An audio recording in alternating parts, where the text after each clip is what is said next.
Hi guys, welcome back to Tismotech Official and my name is Noel C. In this video is gusto ko lang i-share sa inyo guys kung paano ko po napalitan ng bagong battery ng aking Huawei Nova 3i na nabili ko galing ng Lazada for 400 plus. After this video, I'm gonna make a quick review tungkol sa battery na nabili ko galing ng Lazada. So if you want more videos like this, just feel free to subscribe and let's go. So this is our Huawei Nova 3i. So as you see, meron pa siyang parang burn area dahil sa sobrang init po ng ating battery. Muntik na pong masunog yan. To open up our Huawei Nova 3i back cover is so simple. Just use any plastic objects like credit card or whatever you have in your house. Just make sure it's not metal to avoid damage to your back cover. After opening your back cover of your mobile phone, meron kang makikitang parang mga film strips na wire. Yan po ay masyadong sensitibo at kailangan mong ingatan. At para naman mabuksan pa yung ibang mga screw, is kailangan mong gumamit ng maliit na screwdriver na mabibili mo lang sa murang halaga sa mga hardware store. And teka lang, I almost forgot guys. Make sure to turn off your mobile phone bago mo ito buksan. At this point, sundan nyo lang kung ano ang nasa video dahil hindi muna ako magsasalita guys. Tatai muna ako. So, I'll be back. Bye bye.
So I'm back guys.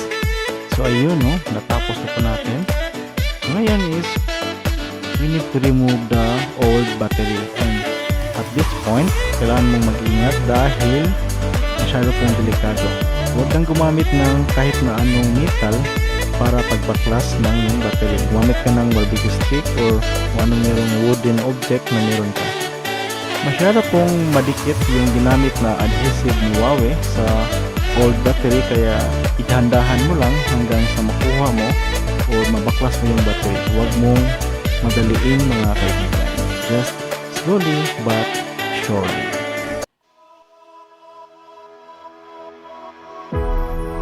No side of where I wanna be.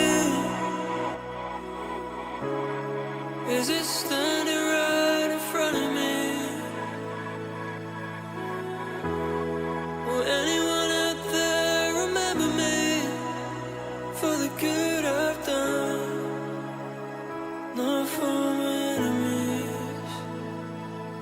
Oh, I would give my life for another chance.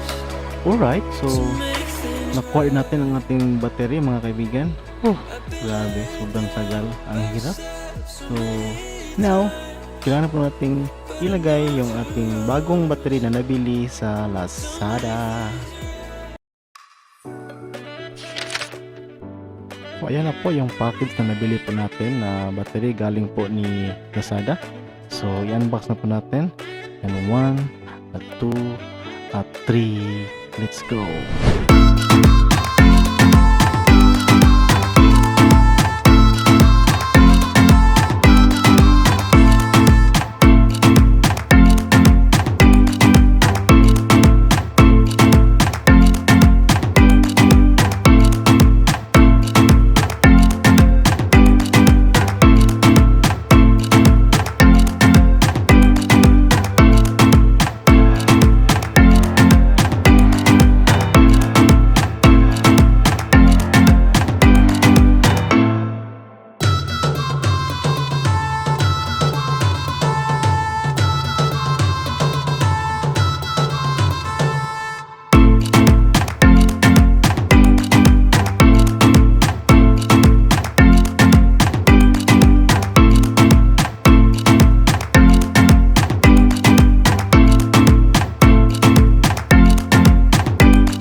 So ano pang in-tip natin guys?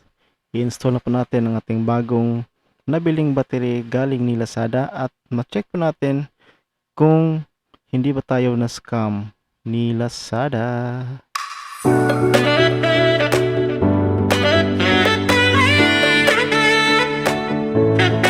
Napakadali lang po mag-install ng bagong battery guys. Kung gaano po kahirap yung pagtanggal ng lumang battery is and din po kasimple yung pag-install po ng bagong battery. So kailangan mo lang tandaan yung mga wire kung saan mo ito binaklas, ibalik mo lang yun sa dati niyang position and you are good to go.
Para po may balik po yung ating back cover ng ating Huawei Nova 3i is you need to use meron po talagang special glue para dyan, or kung wala kang ganun pwede ka lang gumamit ng double adhesive tape or kahit na anong glue. Wag lang yung masyadong madikit kasi mahirapan ka ulit kapag dumating yung time na kailangan mo ulit siyang baklasin para mag-change ulit ng battery. Alright, so pwede kang makahanap doon sa mga hardware store or doon sa pinakamalapit na mga mall po sa inyo. Alright, yung battery po na ating bagong install is meron po siyang factory charge na siguro mga 50 or 60%. So ubusin mo na yan, tapos i-charge mo 100%, tapos i-empty mo, tapos charge mo ulit, tapos i-empty mo. So 2 times po na kailangan mo muna siyang i-discharge para po magamit mo yung full potential po ng ating battery. Yan po kasi yung nasa instruction, kaya sinunod ko na lang. Okay, so 2 times po discharge mo muna, 100 to 0%. Okay, so 2 beses po yun, and that's all.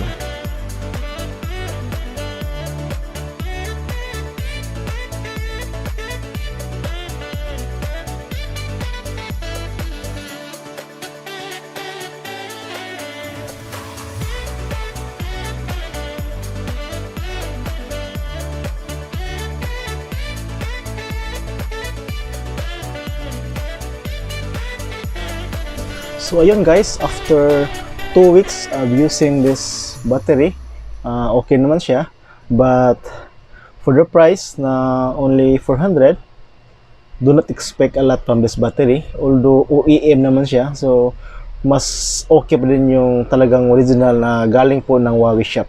Kaso nga, medyo may kamahalan yun. So, sa mga katulad ko na type pa yung budget, so okay na po siya. So, siguro masasabi ko mga 90% po yung health ng battery po niya. Tamang usage lang po. Wag i-overcharge at wag ding palaging i-discharge. So, meron ko siyang technique nung paggamit ng battery guys para hindi po siya madaling masira. So, wag mo siyang hayaang umabot ng below 20%. Kailangang i-charge mo na siya. Wag mo siyang i-discharge and wag mo na siyang paabuti ng 100%. Yan po kasi yung turo po sa akin para ma-extend pa yung life ng ating mga battery. So again, not bad for the price na 400. So okay po yung battery niya.